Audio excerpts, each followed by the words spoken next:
If you have a cell phone and a bank account, you need to know about this right now. A First Alert 6 investigation takes us through an elaborate scam from the victim's perspective, who asked not to be identified.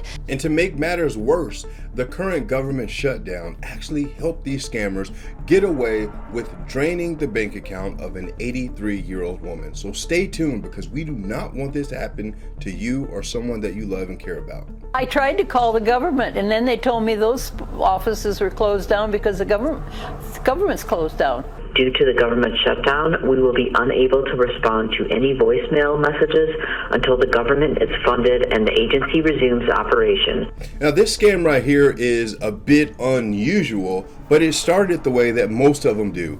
This 83-year-old woman by the name of Eileen happened to be online browsing the web when she got a pop-up notification saying that she had a virus on her computer. And because the pop-up notification had a support number from Microsoft Tech Support, she actually ended up giving them a call and giving them access to her computer.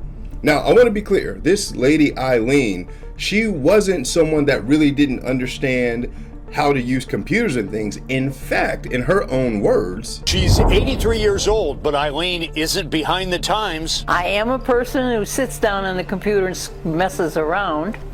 That may be how an alleged scammer targeted Eileen. Now, here's where things take a very dark turn. When Eileen is on the phone with these scammers, they have so much of her personal information. They know her full name, date of birth, address, even some additional personal information that you would not expect a stranger to have.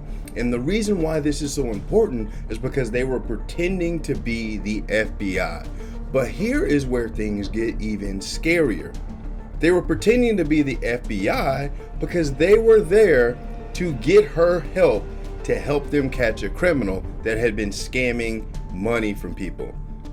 They presented her with all types of government documentation. The alleged scammer sent a photo of a government ID card Eileen tried to check out, which was very, very confusing for Eileen, so she had no choice to participate.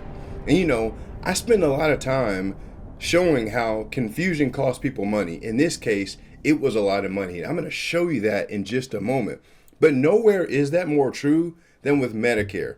When my own family tried to navigate it, we were buried in mailers and phone calls and fine print. It's confusing on purpose, to say the least. And that's why I trust Chapter. They're independent, and their only job is to help you find a plan that actually fits you and your family. Their licensed advisors compare over 24,000 plans nationwide. They check your doctors, your prescriptions, and coverage. And most people save money. Like Julie from Kansas, she saved over $400 a year. And on average, seniors save over $1,100 per year. And the best part, it's completely free. Go to askchapter.org/Boyd or call 803-792-4192. Talk to a real human who treats you like family. Because when it comes to Medicare, confusion shouldn't cost you everything. Speaking of cost, this scam cost Eileen over $30,000. Look at how they did this. A red flag that flew too late for Eileen. The scammer convinced the 83-year-old to withdraw $15,000 twice. That's $30,000 in cash, all in $100 bills. He then instructed her to put those bills inside the pages of 2 books and ship them off to 2 addresses in California. Now, you are probably already thinking, who would be so foolish to do something like this? Here's why. And with phony paperwork, convinced her to withdraw money and move cash into a bogus government account as bait. To entice these people so they could catch him who's been doing it. And that's it right there. Scammer 101 class is in session. Fear and relevance. This is actually more than just a scam to get your money. It is literally a psychological trick that these scammers use, and this is why they target our aging community. This is sad. Eileen says bankers and financial advisors repeatedly asked her why she pulled so much cash from safe accounts, but the scammer had told her not to tell the truth. I lied to so many people, and I hope that you guys don't give up on me. You see, guys, this is more than just about money. Do you see how this is affecting her mentally? After the money is already gone, the scammers had her lie to her families, lie to banks, lie to officials.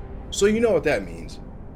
$30,000 put into a book, shipped to some scammer somewhere, never to be found again. Eileen is never getting her money back because she was a willing participant and she stayed silent. This is one of the things that the scammers do. They stay on the phone with you for hours sometimes to make sure that you don't talk to someone else about what's going on. And sometimes they even threaten you with jail time or freezing your bank accounts if you do talk to someone. Now you may be wondering, why would the scammer stay on the phone with someone for hours? Is it really worth their time? The answer to that question is yes. Most of these scammers are living in countries where $2 or $3 per hour is the normal living wage. So if you're on the phone with a person for 4 hours and they get you $30,000, you do the math on that. We're talking years worth of wages based on someone else's pain, misery, and suffering. Now, I don't want you to be alarmed and think that this is something that you can't protect yourself from, because you can. There are a few things that you can do to make sure that you are not the scammer's next victim. Number one, if you happen to be online on the internet and there's a pop-up that says that you have a virus and you need to call a phone number, I need you to resist the temptation. Do not call. Don't call the number. There is no official company out there that has software tools installed on your computer with pop-ups telling you to call them. That is a huge red flag. The second red flag, in the event that you happen to be on the phone with some type of tech support person or a bank professional, and they say that they need you to aid in a government campaign or some type of investigation to find scammers, and they need your cash, that is a red flag. The government don't need your money. They don't need your money. They are not going to ask for it. And they are definitely not going to ask for it in cash or in a bank wire. By the way, cash and bank wires are non-reversible, which is why the scammers usually go for those type of things. Don't fall for it. Hang up the phone, end of discussion. Resist the urge for the relevance. I can understand how some people can be excited about the opportunity to serve, especially our Asian community. Many of you want to give back. This is not the way to do it. This actually takes from you. Okay. And the other part is, if someone is trying to get remote access to your computer, they're having you download and install software and give you a code to get access to your computer, do not do it. This is a setup for a scam. And some of the tools that these scammers are using, tools like AnyDesk or TeamViewer or GoToSupport or GoToAssist, something like that. Do not install these remote desktop applications to give them access to your computer, because they can then extract any passwords that you have saved on your computer and then get direct access to your bank account. Resist the urge. And I would say call the government if something like this happens, but at the time of this recording, the government is shut down and clearly they ain't answering the phone, baby, so they ain't gonna help you. You have to help yourself. If you got some value from this video, please like it, share with the people, someone that you love and care about, so this doesn't happen to them.